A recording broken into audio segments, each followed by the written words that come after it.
What's going on, guys? Your boy RandomGuyKev here, and this is the Airsoft Report, your bi-weekly discussion on things happening in the airsoft community relating to events, sales, news, product drama, YouTube, and all that random goodness that is Airsoft. The Airsoft Report is sponsored by High Power Airsoft, the best BBs that's truly enhanced bio. And don't forget to check out AirsoftGI.com and use the code RGK for 10% off your order.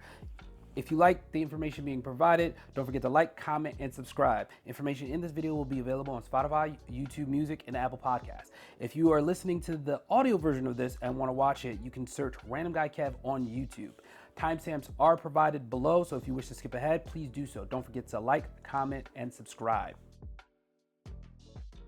What's the deal? Airsoft GI has the Male Gang Airsoft Pistol Mystery Box version 2 available. Head over to airsoftgi.com right now to grab yours. Fox Airsoft has a giveaway that ends June 30th. They're giving away the Lancer Tactical KR9 SBR. Visit foxairsoft.com for more information on that.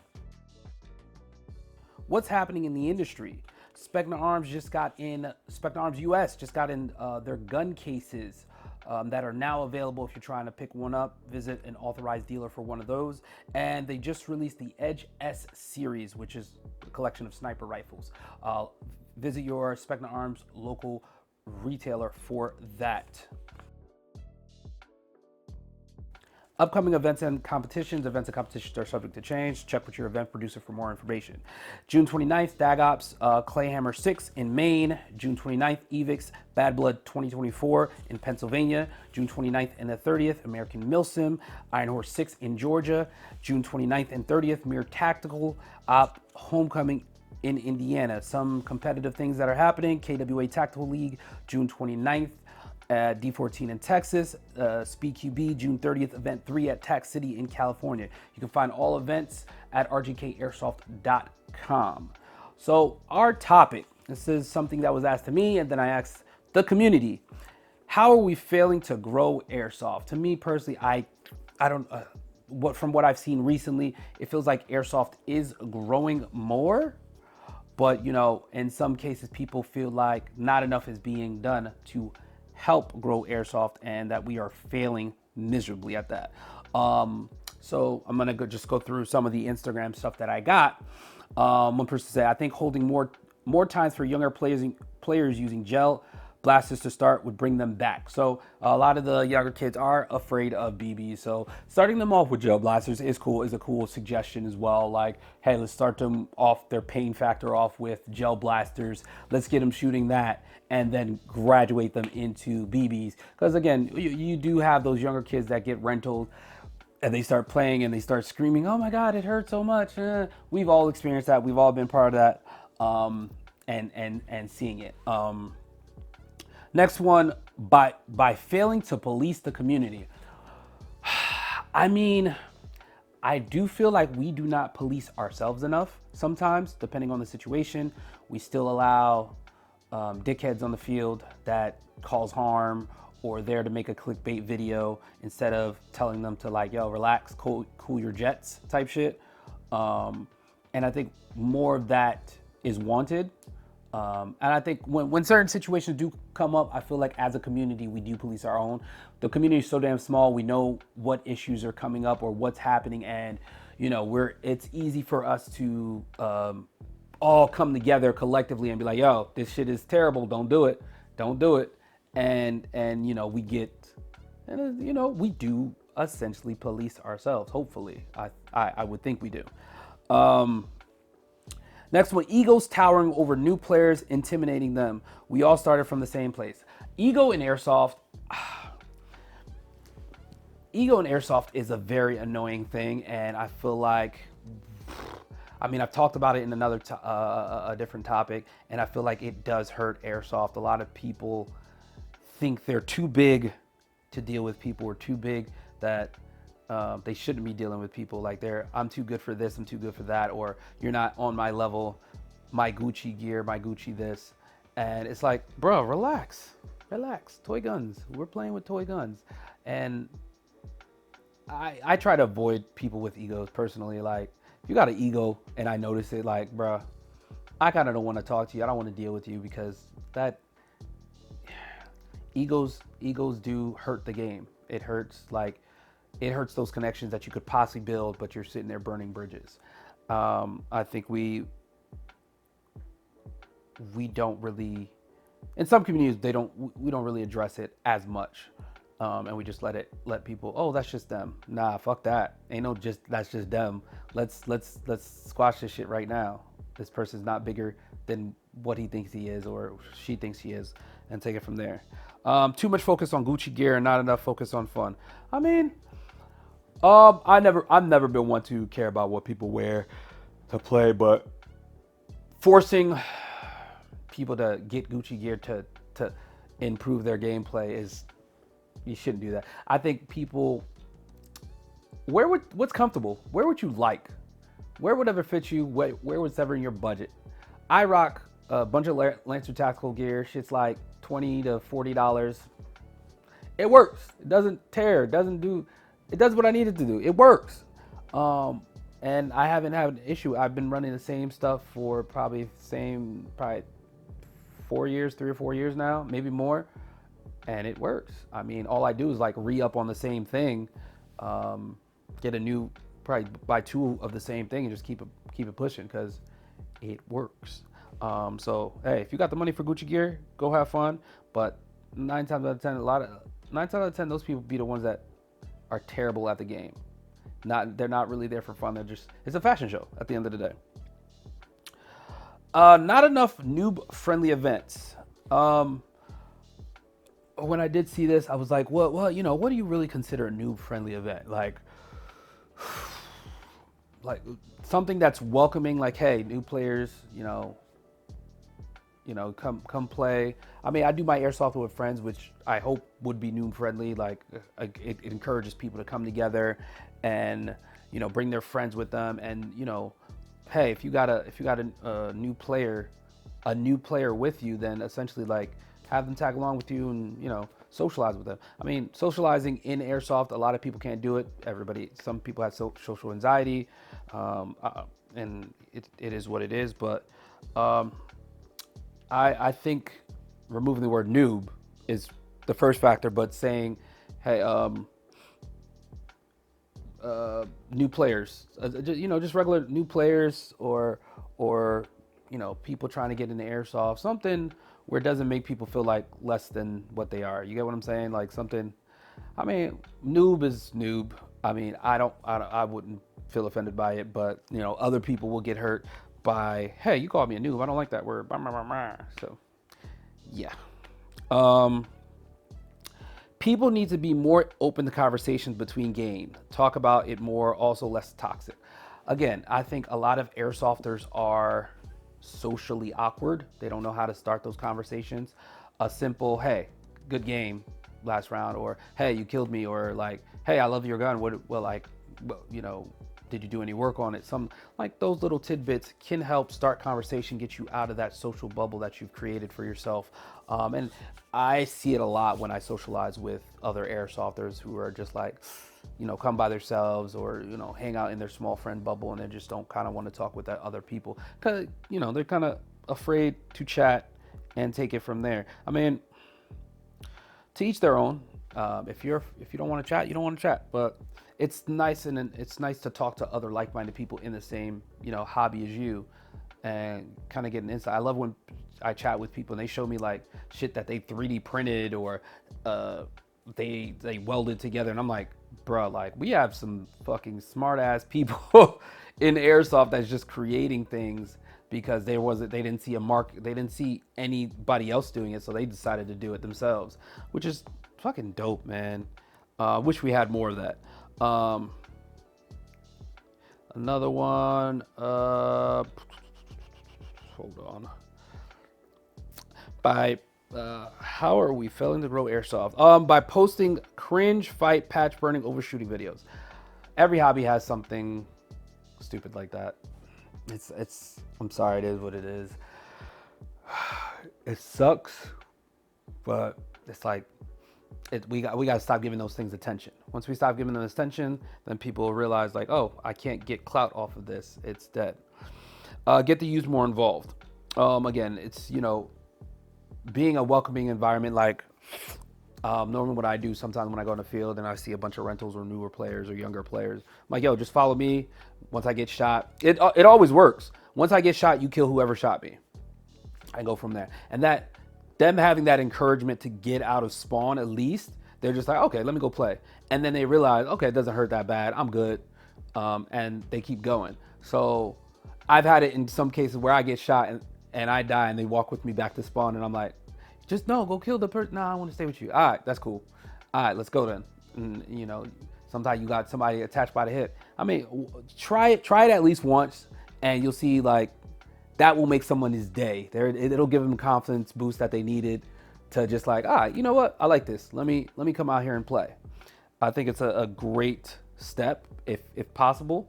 But yeah, being more friendly to players in general and inviting them out like, yo, come just follow me. And if I die, you know, you kill whoever gets me and go from there.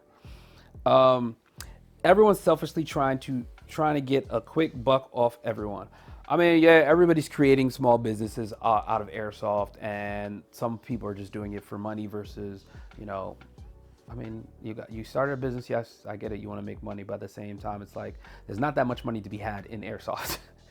There isn't. It's not enough of us, and I wish there was, so everybody can make something. But again, we have to first start at growing it.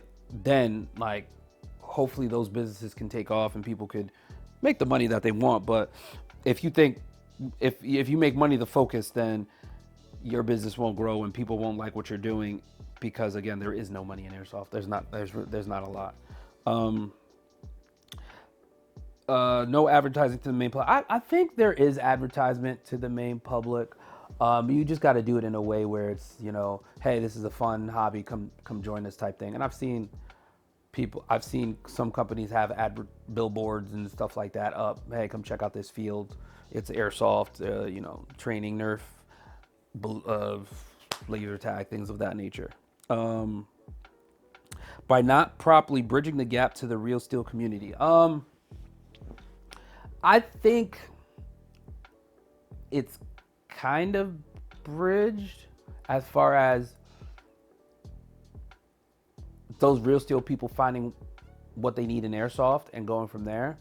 But I think more visibility is needed for the two to cohabitate with each other. So it'd be cool to see, like, you know, some of those real steel people using airsoft for training or whatever they're doing and seeing what they, you know, I think it would be cool to see that, more of that visibility on that side.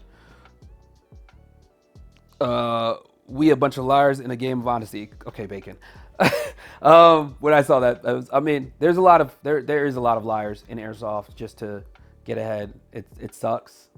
It really does suck, but people are afraid to tell the truth sometimes. So it's like, damn, like, come on, really? This is what you're doing? This is how you feel? Okay, got it.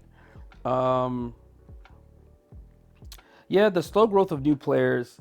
I feel like, again, it's somebody's first experience playing airsoft and they're in the field and they have a terrible time, they're never coming back.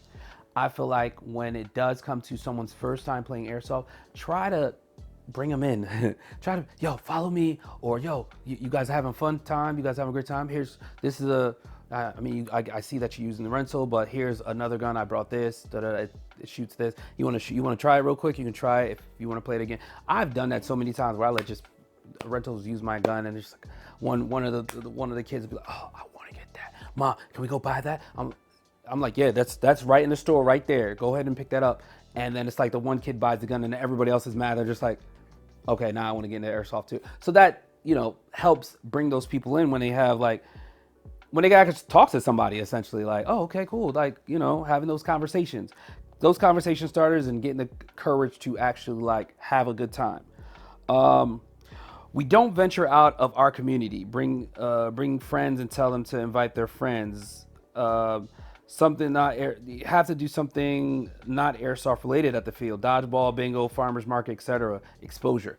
I agree. I think, like, doing multiple things at an airsoft field besides just airsoft creates exposure. You know, the Nerf parties, gel blasters, dodgeball, doing food trucks, You guys know I love a food truck.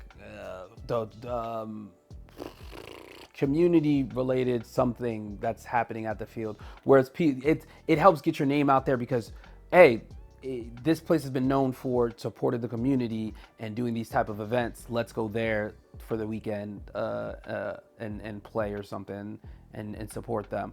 I think that works out for the best.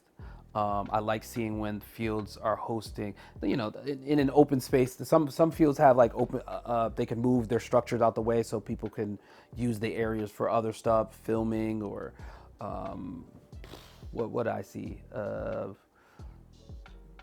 meetings, things of that nature. So I think just opening up your space for a whole bunch of things, video games, whatever it is, opening up your space to allow more people to come in and do whatever, and then them as they're walking out, they see all the airsoft stuff, like, okay, what is airsoft, and you start explaining and going from there. I think that's pretty dope.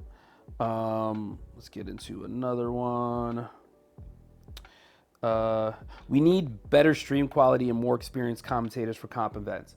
Yeah, I mean, not just, I think the streaming piece, I think, is dope for both just public play and competitive scene. Like during public play, you can, if you have it streaming all day, you can go, hey, is anybody at the field? Let me check the streams and see if anybody's at the field. Okay, I want to show up. Or I just want to sit here and watch the games and chat it up with people on a Discord or a live stream or something like that.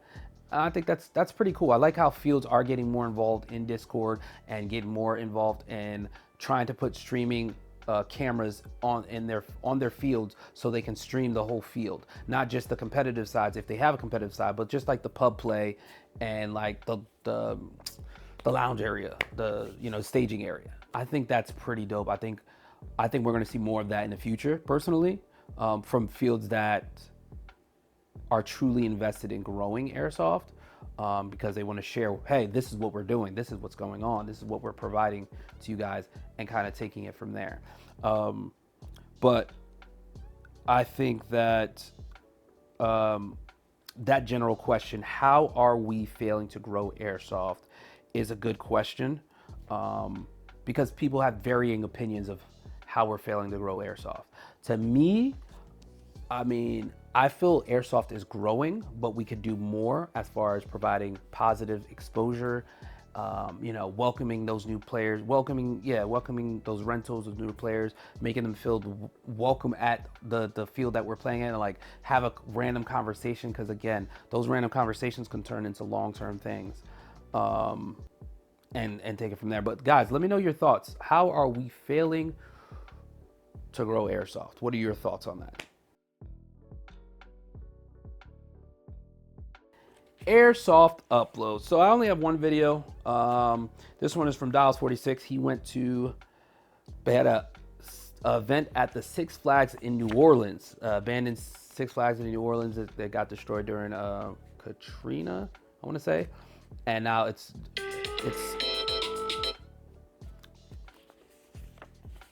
Airsoft Uploads. I only have one video. Dallas46. Airsoft at Six Flags in New Orleans. I think that's so dope, playing at an amusement park for an op. Just know that they got this place is being demolished in September, I think, or October, from what I was told. So they were able to get it. Mir Tactical was able to get it and run an event there. Kind of scary, crocodile, alligators, and all that stuff. Like, yeah, I don't know, but just looking for the gameplay, it looked like it was fun. Definitely playing at a amusement park is definitely interesting, because it's just so many places you could be at, so many places you could hide at. I wish we had more places. Like, I feel like we have a bunch of abandoned places in the United States that we could potentially play at, but it's just like, oh no, guns? You playing guns here? Nah, I can't do it. But yeah, another thing I wanted to leave you guys with is just a reminder. Please, please, please, please, please, when you are leaving your home, or you are leaving your leaving the field, please put your gun in a gun bag. Make sure it's secure. Make sure your gun is not visible in hand. There was a story recently about a kid that got shot by a security guard because he was returning an airsoft gun and it wasn't in a box. So the security guard thought it was a gun, proceeded to bother the kids and then shoot one of them in the back a couple times. So please, please, please, please, for the love of God, buy yourself a gun bag, gun case, something where you can just dump your gun into and not walk around with it. I feel like we reiterate this all the time. Please do that. Leave your gun in the box that it was purchased and just walk around with that purchased box, so it doesn't look like, okay, there's a gun outside of this box. You get what I'm saying? Just something where it's like you're not gonna get attacked by any random person. But that is all for this episode. Let me know what you guys want to discuss on the next one. Leave a comment down below. Don't forget to like, comment, and subscribe, and I will catch you guys on the next one.